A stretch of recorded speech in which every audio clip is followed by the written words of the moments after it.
तो बच्चों लोग आज की क्लास में पहले सेशन में लोग कुछ क्वेश्चन सॉल्व करेंगे, ठीक है। तो ध्यान देना, अगर सामने क्वेश्चन दिया जा रहा है कि फॉस्फोरस है P4+O2 है और ये इसमें बोला गया है कि टाइम 0 पे जब रिएक्शन बिगिन हो रहा था, टाइम 0 पे इसका वेट दिया हुआ 31 ग्राम दिया हुआ है और इसका वेट 32 ग्राम दिया हुआ है,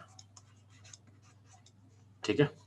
और बोल क्या रहा है कि जब रिएक्शन जब आगे बढ़ेगा तो ये बनेगा P4O6 बनेगा और P4O10 बनेगा, यानी एक मिश्र इनका मिश्र बनाएगा, कुछ P4O10 बनेगा, कुछ अमाउंट ऑफ P4O6 बनेगा, ठीक है।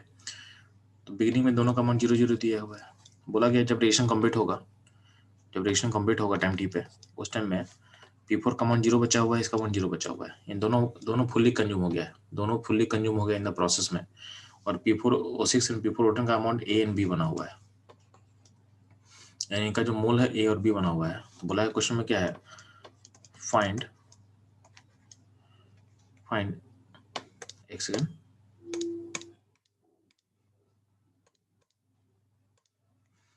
क्वेश्चन में क्या है, आपको फाइंड A एंड B, आपको A एंड B फाइंड करना है, फास्ट फाइंड करेंगे आप लोग।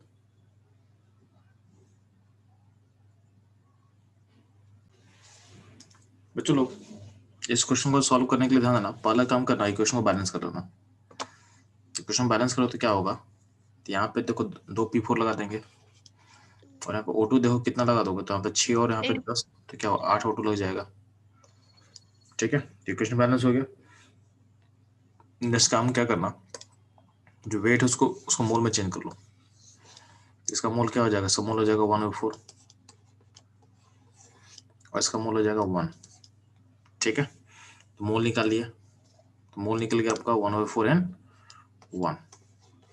पहले से मैं लिमिटिंग पता कर, लिमिटिंग के लिए क्या करते हैं, उसको कोएफिशिएंट से डिवाइड कर, तो अगर 8 से डिवाइड करो तो क्या 1/8 होगा, और यहाँ 2 से डिवाइड करो तो यहाँ पे 1/8 होगा। इसका मतलब बोथ आर लिमिटिंग, इस केस में बोथ आर लिमिटिंग, तो हमको दिख भी रहा है क्योंकि दोनों का अमाउंट लास्ट में क्या हो रहा है 0 बच रहा है, तो बोथ आर लिमिटिंग। तो किसी एक को भी लेकर कैलकुलेशन कर सकते हो। तो मान लेते हैं कि हमको O2 को लेकर कैलकुलेट करना है, तो O2 का यूज करके हम कैलकुलेशन करेंगे। तो O2 का 8 मोल होता तो ये बनता 1 मोल बनता, P4O6 एंड P4O10 1 बनता। तो O2 का 1 मोल होगा तो इनका मोल क्या बनेगा 1/8 बनेगा और 1/8 बनेगा। कोई और बोलेगा नहीं हमको P4 को लेकर कैलकुलेट करना है। अगर हम P4 को यूज करके कैलकुलेशन करेंगे तो ध्यान देना, P4 का 2 मोल होता था, P4O6 1 बनता और P4O10 1 बनता, दोनों का 1 बनता। तो यहाँ चूंकि 1/4 है तो 1/4 तो इसका आधा कर लो, तो क्या होगा 1/8 एंड 1/8 फॉर्म करेगा, ठीक है। 1/8 एंड 1/8 फॉर्म करेगा, ठीक है।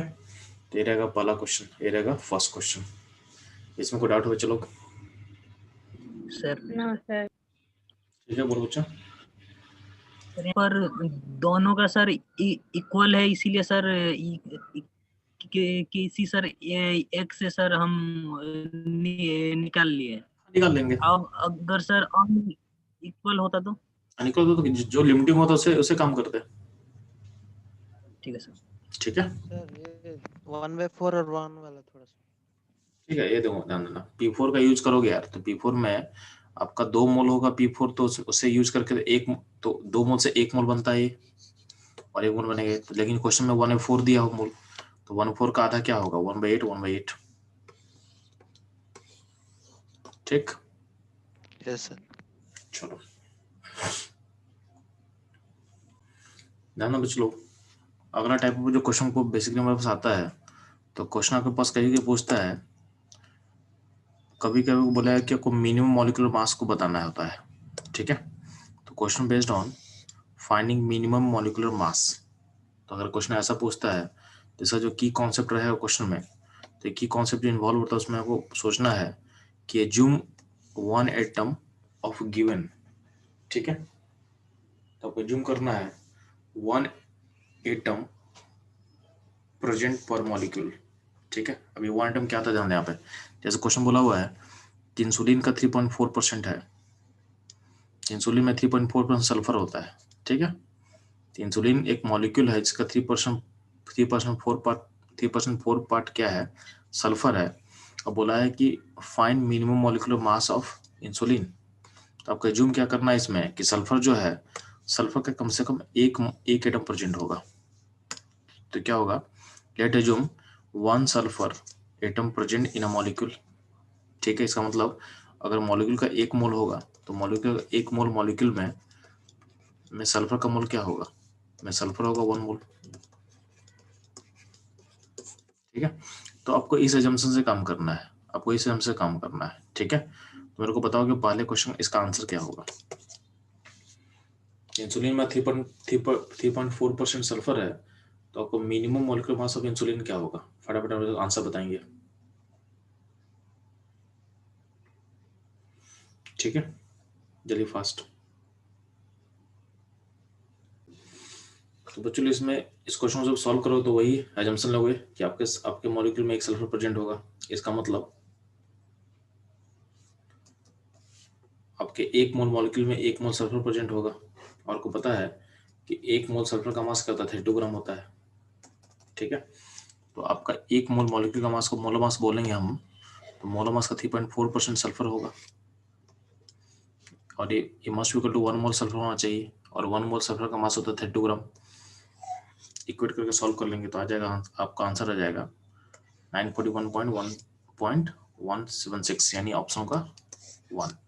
ठीक है, ठीक है, तो आप लोग नेक्स्ट क्वेश्चन सॉल्व करोगे सेम तरीके से।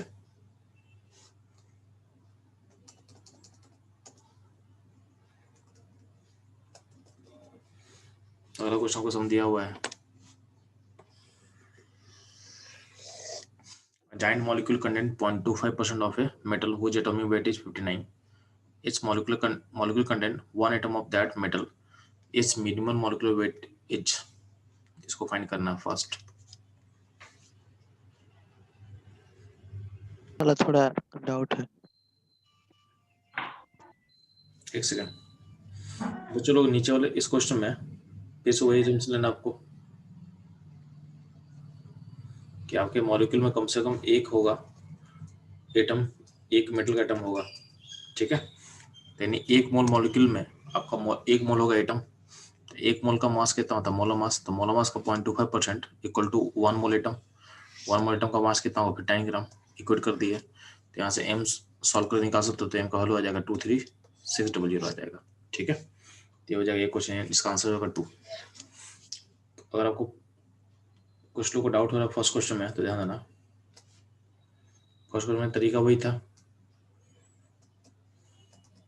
कि इंसुलिन में 3.4% सल्फर है, और बोला है कि इंसुलिन का मिनिमम मॉलिक्यूलर मास क्या होगा। तो क्या बोला गया कि अगर इंसुलिन का मास को अगर एम मानते हैं तो एम का 3.4% क्या होगा, तो एम का 3.4% सल्फर होना चाहिए। और चूंकि बोला है कि सल्फर का मास 3.4% और आपको मिनिमम निकालना है, तो मिनिमम के लिए कंडीशन क्या है कि हम लोग मानेंगे कि सल्फर का एक पार्टिकल प्रेजेंट होगा एक मॉलिक्यूल में, यानी 1 मोल आपके मॉलिक्यूल में सल्फर का 1 मोल होगा, और सल्फर का 1 मोल का मास क्या होता है, 32 ग्राम होता है।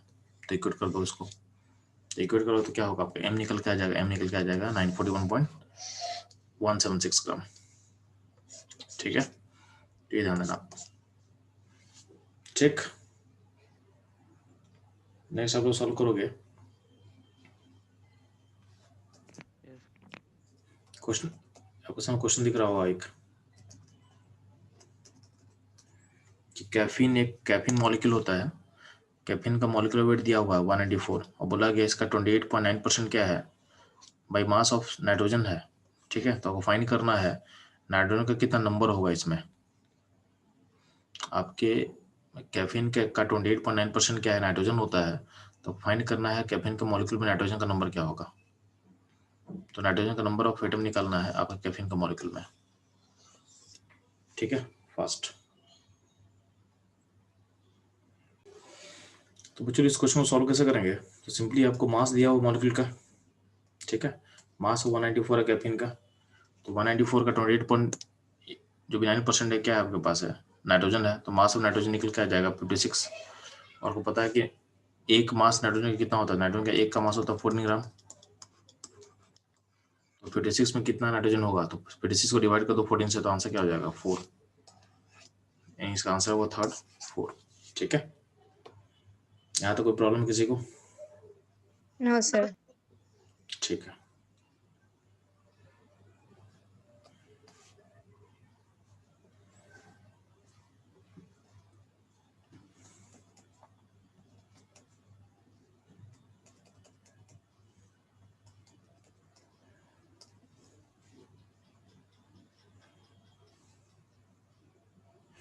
बच्चों आपको एक क्वेश्चन दिया हुआ है, assuming petrol is octane, petrol को ऑक्टेन बोला है, ठीक है, और आपको पेट्रोल का फार्मूला दे दिया है।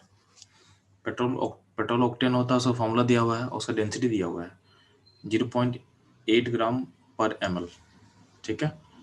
तो बोला गया है कि 1.425 litre of petrol on complete combustion will consume, यानी पेट्रोल को 1.425 लीटर ऑफ पेट्रोल को आप जब कंप्लीट कंबशन करोगे तो कितना आपका O2 कंज्यूम होगा, ठीक है। इसको आपको निकालना है, ठीक है। तो इस क्वेश्चन को आप सॉल्व करो।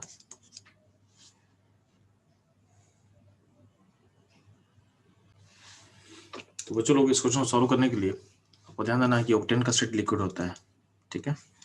ये क्या होगा, लिक्विड होगा, ठीक, तो ध्यान देना।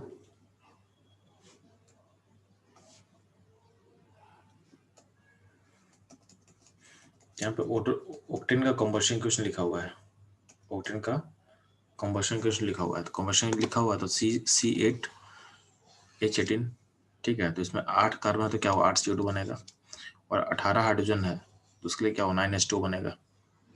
इस पूरे प्रोसेस में कितना आपका O कंज्यूम हुआ देखना ना, तो 8 CO2 में 16 ऑक्सीजन एटम होगा और 9 H2 में 9 O एटम होगा, तो टोटल O एटम कितना कंज्यूम हुआ, 25 O कंज्यूम हुआ है। तो 25 O एटम के लिए यहाँ पे 25 O2 लगा देंगे, ठीक है, 25 O2 लगा देंगे। अब ध्यान देना, आपका जो आपको दिया हुआ था को 1.425 लीटर था, उसको चेंज किया गया ml में, तो ml कितना होगा, तो 1425 ml होगा। तो इतना ml आप पेट्रोल कंबशन में यूज किए हो, तो इसका पहले वेट निकाला गया।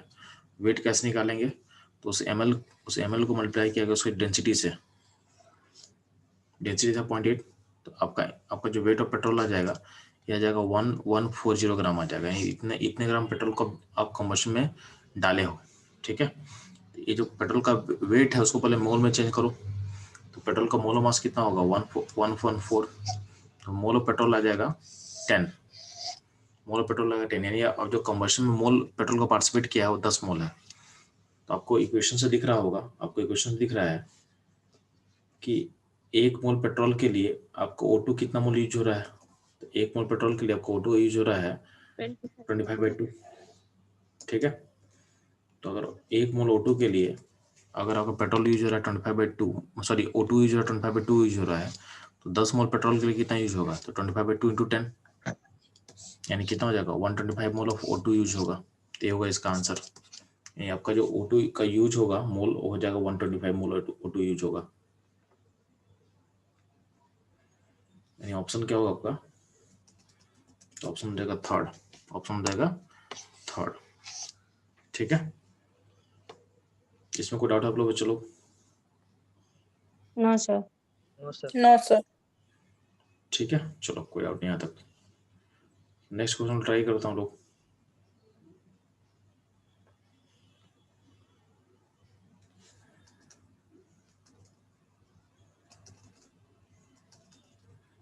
ठीक है, अगला क्वेश्चन दिया हुआ आपके पास,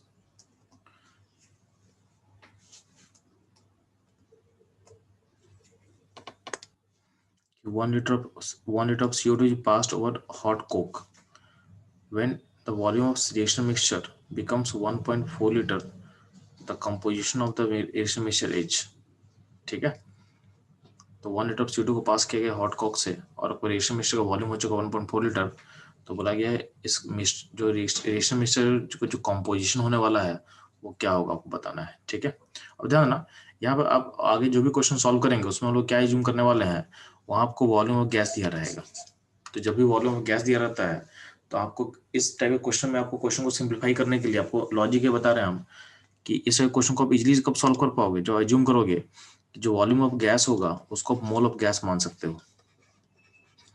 तो वॉल्यूम ऑफ गैस को आप मोल मान सकते हो, सॉल्व कर सकते हो, यानी वॉल्यूम को आप वॉल्यूम ऑफ गैस को आप मोल ऑफ गैस मान सकते हो, और मोल ऑफ गैस जो निकाल लोगे उसको वापस आप वॉल्यूम ऑफ गैस मान सकते हो, यानी दोनों को इंटरचेंज कर सकते हो, ठीक है। तो इस तरीके से आप क्वेश्चन जल्दी बना लोगे, ठीक है। इस क्वेश्चन को सॉल्व करो फास्ट।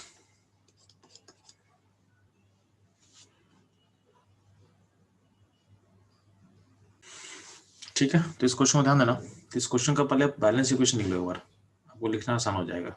ठीक है, क्वेश्चन का बैलेंस इक्वेशन में लिख देना आपके सामने। तो CO2 पास कर हॉट कोक से, तो CO2 plus carbon solid gives CO2CO gas, ये बैलेंस इक्वेशन हो गया। अब जब अगर जूम करते हैं कि आप यहाँ से 1 लीटर पास किए तो 1 लीटर को 1 मोल मान सकते हो, तो 1 मोल CO पास करेंगे तो अब मैं जूम करेंगे कि इसमें से कुछ अमाउंट अगर आपका CO का हटेगा। ठीक है, देखो ध्यान से, अगर अगर ये पूरा का पूरा CO2 अगर CO में कन्वर्ट होता तो 1 मोल CO2 से आपका CO का मोल होता 2 मोल बनता, यानी 1 लीटर से 2 लीटर बनता। बट ऐसा दिया नहीं हुआ है क्योंकि फाइनल मिश्रण के क्या बोला 1.4 लीटर है।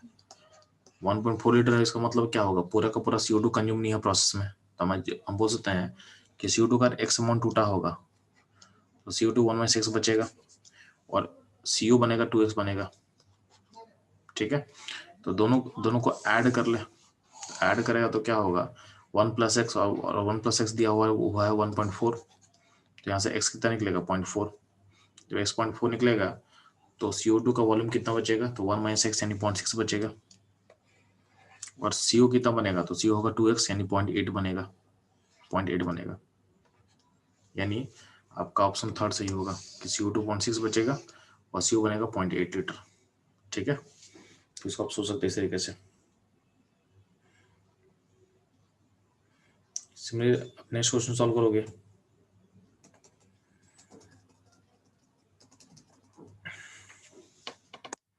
बोला कि 26 cc of CO2 are passed over red hot coke, the volume of CO evolved is।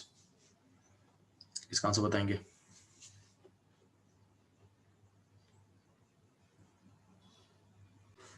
बच्चों लोग इस क्वेश्चन में क्या करना, सबसे पहला काम करोगे बैलेंस इक्वेशन लिखना। ठीक है, तो आप बैलेंस इक्वेशन लिख सकते हैं इसका। तो CO2 को जब कोक से पास करते हैं तो ऊपर वाले क्वेश्चन में सेम किया गया था, वही क्वेश्चन यहाँ हो जाएगा फिर से। ठीक है, तो ध्यान देना, तो CO2 + C gives 2CO। जो 26 cc है उसको मोल मान ले, वॉल्यूम को मोल मान सकते हैं, तो 26 मोल होगा। तो जितना मोल होगा उससे डबल बनेगा CO। तो अगर कंप्लीट कंबशन हो रहा है तो डबल बनेगा, मतलब ये 0 बचेगा और कितना बनेगा फिर 2 बनेगा।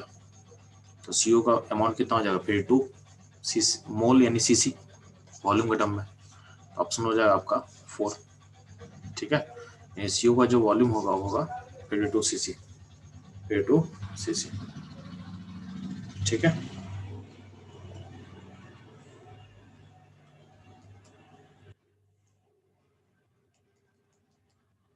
ठीक। नेक्स्ट क्वेश्चन आप सॉल्व करोगे।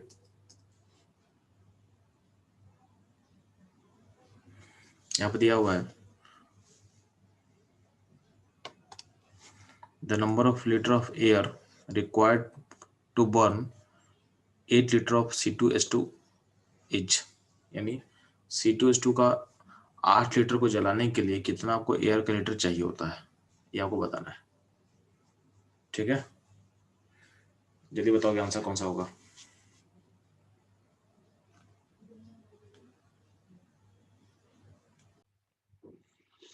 तो चलो क्वेश्चन में दिया क्या हुआ है कि आपको 8 लीटर C2H2 को बर्न करने के लिए आपको कितना लीटर ऑफ एयर रिक्वायर्ड है। आपको पता है कि C2H2 क्या होता है, गैस होता है। हम लोग क्या सीखेंगे, गैस का वॉल्यूम को मोल मान सकते हैं। तो क्वेश्चन को हम ऐसा सोचते हैं कि आपका जो 8 लीटर C2H2 है उसको मैं जूम कर सकते हैं कि मेरे पास क्या है 8 लीटर ऑफ क्या है 8 मोल ऑफ C2H2 होगा। ठीक है, यहाँ पर C2H2 का जो कंबशन इक्वेशन उसको लिख दिया गया है। तो जो कार्बन जाएगा CO2 में और जो H जाएगा H2O में, उसका बैलेंस इक्वेशन लिख दिया गया यहाँ पे। तो 1 मोल जो C2H2 है उसको रिक्वायर करेगा 5/2 और O2, 5/2 mole of O2 require करेगा। तो 8 मोल के लिए कितना होगा, तो O2 का मोल आ जाएगा 20, O2 का मोल आ जाएगा 20। ठीक है, यानी O2 क्या है 20 लीटर है। लेकिन होता क्या है, आपसे यहाँ पे O2 का नहीं पूछा, आपसे पूछा गया एयर का। तो आपको पता है कि एयर में 20% क्या होता है O2 होता है, एयर का 20% O2 होता है। इसका मतलब अगर हम O2 20 लीटर बोल सकते हैं तो एयर कितना होगा 100 लीटर होगा। ठीक है, क्योंकि O2 इज 20% ऑफ एयर। इसका आंसर होगा 4, इसका आंसर होगा 4। ठीक है, अब ध्यान देना, अब नेक्स्ट क्वेश्चन ट्राई करोगे इसी में।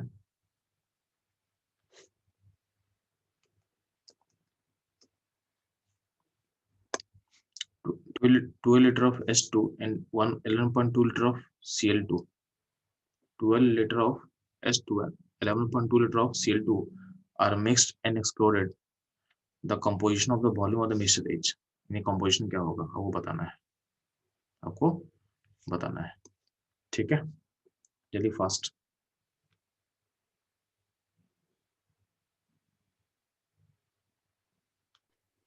तो बच्चों इस क्वेश्चन में करना क्या, आप लोग पहले बैलेंस क्वेश्चन लिख लो। आप लोग बैलेंस क्वेश्चन में लिख लिया, ठीक है। तो बैलेंस क्वेश्चन क्या होगा, H2 plus Cl2 gives 2HCl। और लिमिटिंग क्या हो, लिमिटिंग Cl2 है, Cl2 के अकॉर्डिंग कैलकुलेशन करोगे तो Cl2 का डबल बनेगा HCl, इंडेक्स अमाउंट कितना होगा 20.4 हो जाएगा। और 11.2 लीटर के लिए H2 कितना कंज्यूम होगा, तो सेम अमाउंट कंज्यूम होगा, तो H2 बचेगा कितना, तो बचेगा 0.8 लीटर बचेगा। ठीक है, तो ऑप्शन क्या होगा, अब ऑप्शन हो जाएगा third, Cl2 0, H2 0.8 and HCl बनेगा 22.4। ठीक है, तो आपका ऑप्शन होगा थर्ड। ठीक है, नेक्स्ट आप ट्राई करोगे,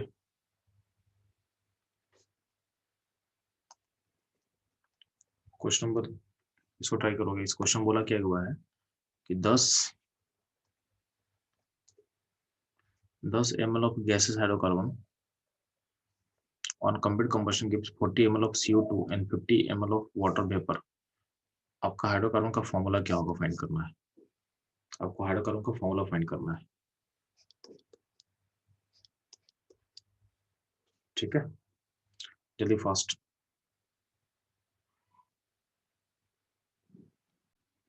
बच्चों इस क्वेश्चन में ध्यान देना, तो जो गैसेस हाइड्रोकार्बन है उसको, जो उसका वॉल्यूम दिया उसको मोल मान ले। ठीक है, मोल मानेगा तो क्या होगा, आपका 10 मोल होगा हाइड्रोकार्बन। यहाँ पे देखो इसको कैसे बनाते हैं हम लोग, तो 10 मोल हो गया हाइड्रोकार्बन का, तो हाइड्रोकार्बन को हम CxH5 लिख रहे हैं, CxH5 लिख रहे हैं। तो मेरा मोटो है एक्स और वाई को फाइंड करना, मेरा मोटो क्या रहेगा, एक्स और वाई को फाइंड करना। ठीक है, तो कहीं ना कहीं 10 मोल हाइड्रोकार्बन से आपका CO2 बना 40 मोल, तो CO2 40 में कार्बन कितना होगा, 40 होगा, कार्बन कितना होगा, 40 होगा। और 40 कार्बन आया कहाँ से होगा, यहाँ से होगा, तो बाहर, तो अल्टीमेटली बाहर में अगर 10 है तो 40 करने के लिए यहाँ पे एक्स क्या लगा दें, 4 लगा देंगे, तो C4 हो जाएगा। तो बाहर में 10 मोल रहेगा, तो 10 मोल में C4 रहेगा, तो 40 हो जाएगा, चलेगा। ठीक है, वाटर वेपर का कितना दिया, 50 मोल दिया हुआ है, 50 मोल, तो 50 मोल में हाइड्रोजन कितना होगा, तो हाइड्रोजन हो जाएगा 10, 15 × 2 यानी 100 मोल होगा हाइड्रोजन एटम का। अब हाइड्रोजन को 100 करने के लिए यहाँ पे एच के वाई कितना लगाएंगे, तो वाई लगा देंगे 10 लगा देंगे, तो वाई लगा देंगे 10 लगा देंगे। ठीक है, तो 10, तो इसका मतलब क्या हो जाएगा, आपका हाइड्रोकार्बन हो जाएगा C4H10, ऑप्शन होगा 4, ऑप्शन होगा 4। ठीक है, इसमें कोई डाउट यहाँ तक में चलो। No sir. ठीक है, तो नेक्स्ट क्वेश्चन ट्राई करें आप लोग।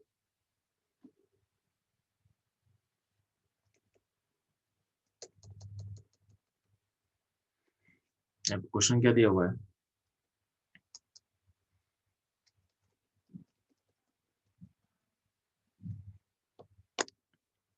$50 ml of gaseous hydrocarbon when brought in excess of O2 gives 2.5 liter of CO2 and 3 liter of water vapor।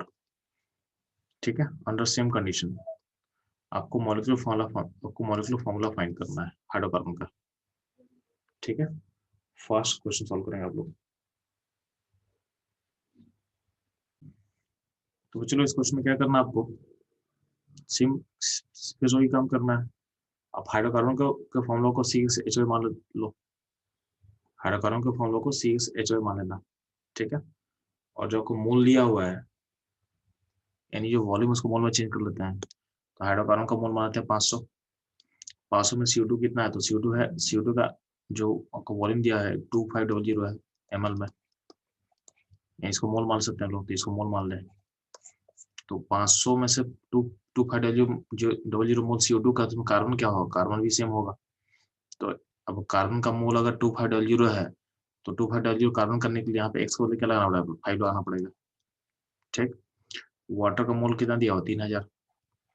तो 3000 मोल में आपका H कितना होगा, H होगा 6000। तो H होगा 6000, तो 6000 H करने के लिए आपको Y कितना लेना पड़ेगा, तो बाहर चूंकि 500 है तो Y करना पड़ेगा 12, तो C5H12 होगा आपका आंसर। ठीक है, ये आंसर क्या होगा, 4 होगा आपका आंसर। ठीक है,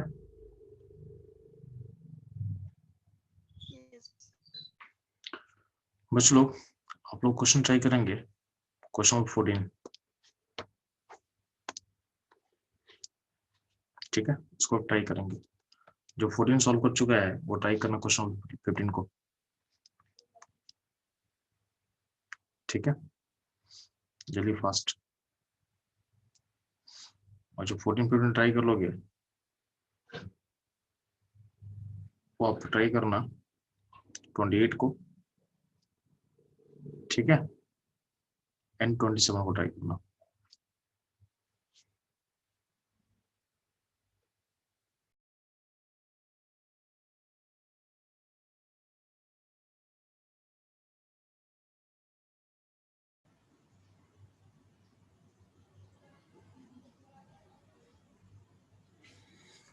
तो लोग बताया चलो क्या क्वेश्चन ट्राई करना है। Question 14, 15, question 27 and question 28। ठीक है, फास्ट ट्राई करेंगे आप लोग।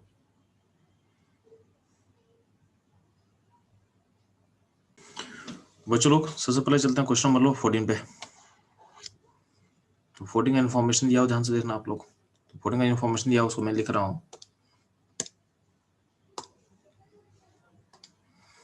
कि आपके पास एक हाइड्रोकार्बन है जिसका 15 ml दिया हो, तो उसको 15 मोल मान सकते हैं हम लोग। ठीक है, 15 मोल मान सकते हैं। बोला गया इसको कंबशन करने में, तो आपका कंडीशन दिया हुआ है 300 केल्विन है, 180 प्रेशर है। ठीक है,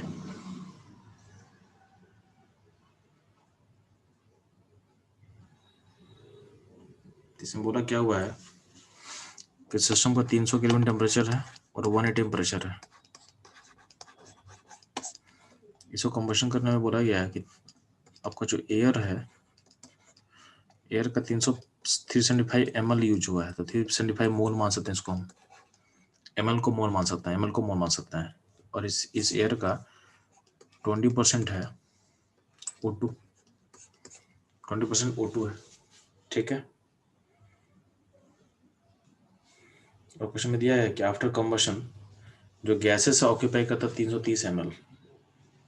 ठीक है, तो गैसेस ध्यान देना, जब कंबशन का बात करेंगे तो कंबशन के बाद क्या बनता है, CO2 बनेगा और H2 बनेगा। जो H2 बनता है उसको बोला गया लिक्विड स्टेट में, क्या बोला गया है, लिक्विड स्टेट में है। ठीक है, और बोला गया कि पूरा जो गैस है आफ्टर कंबशन में जो गैस बना पूरा, तो गैस का वॉल्यूम है, तो वॉल्यूम ऑफ गैस, तो volume of gas equal to क्या होगा, 330 ml होगा। क्या होगा, 330 ml होगा। आपको हाइड्रोकार्बन पहचानना है, आपको हाइड्रोकार्बन पहचानना है, ध्यान देना। क्योंकि वाटर लिक्विड में CO2 गैस में होगा। अब एयर का 375 ml का 20% O2 है, तो ध्यान देना, तो एयर में कुछ N2 भी होगा। तो एयर का N2 का पार्ट कितना चेक कर लेते हैं हम लोग, N2 का 300 मोल। ठीक है, N2 का 300 मोल और O2 कितना होगा, O2 का 75। तो अब N2 चूंकि रेशम कंज्यूम नहीं हुआ है, तो गैसेस में क्या होगा, चूंकि O2 सिर्फ कंज्यूम हुआ है तो O2 सारा खत्म हो जाएगा, O2 सारा खत्म हो जाएगा, N2 बचा रहेगा, CO2 बचा रहेगा। तो N2 CO2 दोनों गैस है, तो दोनों गैस का सम क्या है, 330 है। तो यानी CO2 का कितना होगा, तो CO2 का हो जाएगा आपका 30 मोल हो जाएगा, मान सकते हैं 30 ml को 30 मोल मान सकते हैं, ठीक है। तो यहाँ 30 मोल होगा तो कार्बन कितना होगा, तो कार्बन भी 30 होगा। तो यहाँ पे ध्यान देना, तो कार्बन 30 करने के लिए x कितना लेंगे, तो x लेंगे 2, तो C2 होगा, C2 होगा। अब बात करते हैं H का, तो ध्यान देना 30 मोल CO2 के लिए आपको O2 कितना यूज होगा, तो मोल ऑफ O2 जो कंज्यूम यहाँ पे होगा ये हो जाएगा 30 O2 कंज्यूम हो जाएगा 30, तो मोल ऑफ O2 30 होगा जो कंज्यूम हो जाएगा, और O2 का टोटल मोल कितना है 75 है, तो 75 में से 30 कंज्यूम हुआ तो बचेगा कितना, बचेगा 45 मोल O2 यहाँ कंज्यूम होगा वाटर में। अब 45 मोल O2 में आपका O का एटम कितना होगा, तो मोल ऑफ O एटम होगा 90, तो 90 O एटम में से वाटर कितना बनेगा, तो मोल ऑफ वाटर बनेगा 90, और 90 वाटर में मोल ऑफ H कितना होगा, तो मोल ऑफ H डबल होगा, 92 होगा यानी 180, तो 180 होगा आपको हाइड्रोजन एटम का मोल होगा, ठीक है। तो हाइड्रोजन एटम का मोल 180 है, तो यहाँ भी 180 करने के लिए चूंकि बाहर 12 लगा हुआ है, बाहर 12 लगा हुआ है, सॉरी बाहर 15 है, तो अंदर में y कितना लगाएंगे, तो y लगाएंगे 12, ताकि आपका टोटल हो जाए 180, तो C2H12 होगा आंसर इसका। आपको क्या होगा आंसर, C2H12, ठीक है।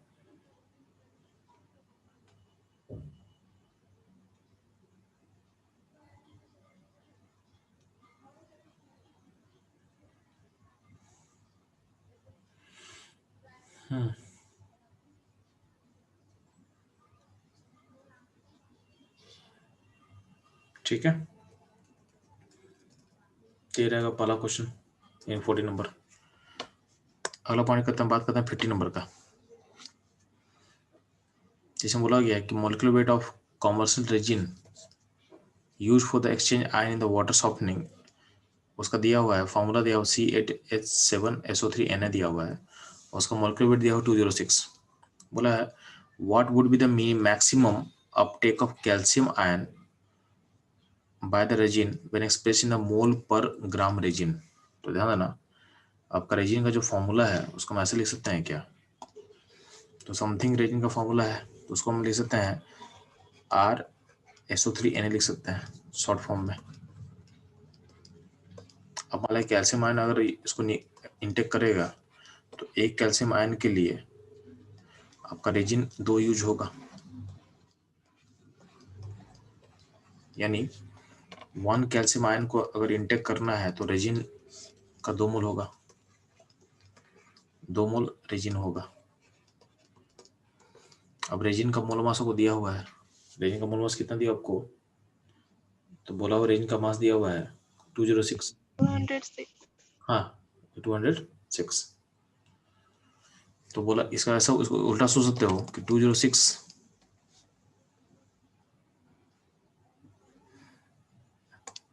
यानी 1 मोल कैल्शियम, 1 मोल कैल्शियम के लिए आपको 2 मोल रेजिन चाहिए। 2 मोल रेजिन का मतलब होता है 1 मोल कैल्शियम इंटेक के लिए, 1 मोल कैल्शियम के लिए आपको 2 मोल रेजिन का मतलब कितना होगा, रेजिन कितना होगा 412 ग्राम ऑफ रेजिन चाहिए आपको, यानी 412 ग्राम ऑफ रेजिन का यूज करके आप 1 मोल कैल्शियम निकाल सकते हो।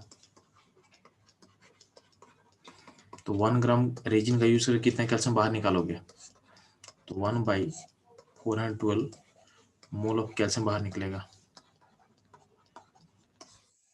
यानी पर ग्राम ऑफ रेजिन आपका इतना, यानी 1/412 ग्राम ऑफ कैल्शियम बाहर निकाल सकते हो। तो यही क्वेश्चन पूछा हुआ था, अब क्वेश्चन में ही पूछा हुआ था, इसलिए इसका आंसर क्या होगा, इसका आंसर सर, एक सेकंड, इसका आंसर हो जाएगा D4।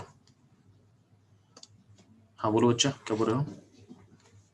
सर वो जो 2 मोल जो है वो कहाँ कहाँ से आया सर, 2 मोल रेजिन जो है। ध्यान देना पे, इसमें रेजिन का फॉर्मूला में चार्ज क्या है SO3 पे, -1 चार्ज है, वैलेंसी -1 है। तो अगर सोडियम यहाँ पे अगर तुम कैल्शियम के साथ इसको रिएक्ट करेगा तो कैल्शियम पे चाहे +2 है, तो यहाँ पे क्या हो 2 मोल रेजिन यूज होगा ना यहाँ पे कि नहीं। हाँ सर। तो यहाँ पे यानी एक कैल्शियम के लिए 2 मोल रेजिन का यूज किया गया है, एक कैल्शियम के लिए 2 मोल रेजिन का यूज किया, इसलिए यहाँ लिखा हुआ है कि 1 मोल कैल्शियम को इंटेक करने के लिए आपका रेजिन का 2 मोल चाहिए आपको। कि नहीं? हाँ सर क्लियर हो। जो हुआ ठीक है।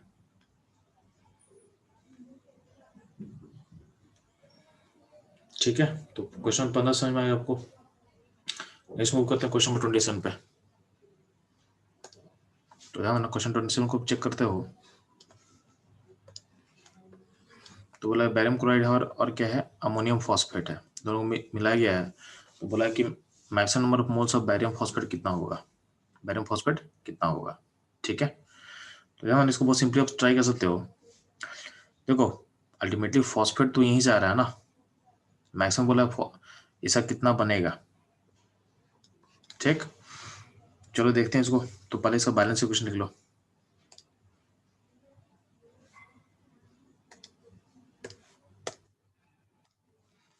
Barium chloride plus ammonium phosphate, sorry sodium phosphate का बैलेंस इक्वेशन क्या होगा। तो बैरियम फॉस्फेट बनेगा पहले और बनेगा NaCl। ठीक है, इसको बैलेंस करके यहाँ 3 लगा दो और फॉस्फेट में 2 लगा दो तो 6 बन जाएगा, 6 NaCl बन जाएगा। और मोल कितना लिया हुआ है, तो मोल इसका 0.5 लिया हुआ था, इसका 0.2 लिया हुआ है। ठीक है, तो आप पहले काम करो, लिमिटिंग पता कर ले, लिमिटिंग कौन होगा। तो आपको लिमिटिंग दिख रहा है, लिमिटिंग आपको दिख रहा होगा, लिमिटिंग आपका होगा कौन सा, लिमिटिंग आपका अमोनियम फॉस्फेट लिमिटिंग होगा। आप कोफिशिएंट से डिवाइड करो, आप जब कोफिशिएंट से डिवाइड करोगे तो देखोगे सबसे छोटा ही आ रहा है। तो अगर यहाँ देखो, अगर 2 मोल होता तो 2 मोल से 1 बनता, तो 0.2 से क्या बनेगा, 0.2 से 0.1 बनेगा, इसका मोल होगा 0.1, यानी अमोनियम फॉस्फेट जो बनेगा वो होगा 0.1 मोल। ठीक है, 27 नंबर का आंसर क्या होगा, तो 27 का आंसर हो जाएगा आपका डी। ठीक है, नेक्स्ट क्वेश्चन है 2.76 ग्राम ऑफ सिल्वर कार्बोनेट को आप स्ट्रांगली हीट करते हो, तो एक रेसिड्यू देता है, उसका वेट निकालना आपको है। ध्यान देना, आपको स्ट्रॉन्ग हीटिंग समझ में आना चाहिए। तो सिल्वर कार्बोनेट का हम हीटिंग आपको सिखाए होंगे, तो किसी भी कार्बोनेट का हीटिंग से क्या बनता है, पहले ऑक्साइड बनता है, मेटल ऑक्साइड प्लस CO2 बनता है। लेकिन हम आपको यही बताएंगे कि जब मेटल का रिएक्टिविटी क्या होता है, कम होता है, लो होता है, कॉपर से कम होता है, उस केस में क्या होता है, अगर स्ट्रॉन्ग हीटिंग कर देंगे तो जो ऑक्साइड है वो फर्दर टूट जाएगा, किसमें, मेटल प्लस O2 अलग हो जाएगा। इसका मतलब, इसका अगर हम रिएक्शन लिखे तो ऐसा रिएक्शन होगा, Ag2CO3 gives 2Ag plus CO2 और प्लस हाफ O2। ये इसका बैलेंस इक्वेशन हो गया, इसका बैलेंस इक्वेशन हो गया, यानी ऐसा कुछ होने वाला है। अब इसका वेट दिया हुआ 2.76 ग्राम दिया हुआ है। ठीक है, तो इस ग्राम को मोल में चेंज करो, तो Ag2CO3 का आपको मोलर मास निकालना पड़ेगा। तो Ag का मास कितना होता है जी, ठीक है, Ag का मास होता है 108, तो यहाँ पे क्या होगा, 108 को इंटू 2 कर देंगे, और कार्बन कितना होगा, कार्बन का 12 और O का 48, टोटल हो गया 60 प्लस 260, ये हो जाएगा 276। तो Ag2C3 का मोलर मास होगा 276, इसका मोल कितना हो जाएगा, तो मोल हो जाएगा 1/100, यानी सिल्वर कार्बन का मोल हो गया 1/100। ठीक है, तो अगर 1 मोल होता तो उसे Ag कितना, इसमें देखो ये सारा गैस है ना, तो ये सारा गैस है, तो रेसिड्यू में क्या बचेगा, सिल्वर बचेगा। हीटिंग में तो रेसिड्यू होगा, उसमें बचेगा क्या, तो बचेगा सिल्वर बचेगा। तो 1/100 से कितना बचेगा, तो ध्यान देना, इसका 1 मोल होगा तो सिल्वर बनेगा 2 मोल, क्या बनेगा, 2 मोल। तो 1/100 से कितना बनेगा, तो 1/50 बनेगा, यानी 1/100 इंटू 2, इतना मोल बनेगा किसका, Ag का। इसको वेट में चेंज करते हैं, तो वेट ऑफ Ag क्या होगा, तो मोल पता है आपको, 2/100 इंटू क्या होगा 108, यानी ये हो जाएगा 216/100, 2.16 ग्राम हो जाएगा, 2.16 ग्राम हो जाएगा। ठीक है, इसमें कोई दिक्कत है पूछने बच्चों मेरे से, इस प्रोसेस में कोई दिक्कत है आप लोग को बच्चों लोग की, ठीक है। No sir. हाँ सर। हाँ सर। ठीक है, यानी इसका अगर ऑप्शन देखें हम तो इसका ऑप्शन कौन सही होगा? इसका ऑप्शन सही होगा ये वाला ऑप्शन ए। तो 28 का हो जाएगा ऑप्शन ए। ठीक है,